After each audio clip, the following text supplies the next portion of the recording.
হে good morning.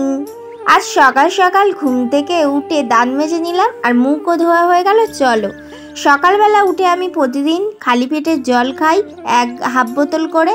চেষ্টা করি 1 বোতল খাওয়ার, কিন্তু হয় না।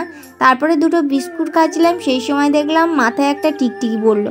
সঙ্গে সঙ্গে পাজি নিয়ে বসে পড়লাম। এই দেখো, রাজ্য লাভ হবে নাকি আজকে আমার।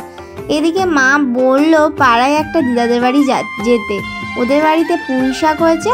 দিদা বলেছিল তোরা যদি খাস নিয়ে যাস, তো ওই জন্য আনতে গেলাম। আর এই যে ওদের উনুনটা দেখতে পাচ্ছ, এই উনুনে নাকি রান্না করলে হাঁড়িতে কালি পড়ে না।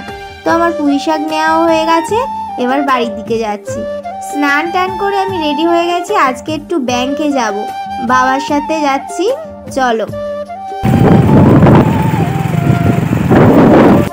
এই যে ব্যাংকে চলে এসেছি, এবার ব্যাংকের ভিতরে ঢুকবো।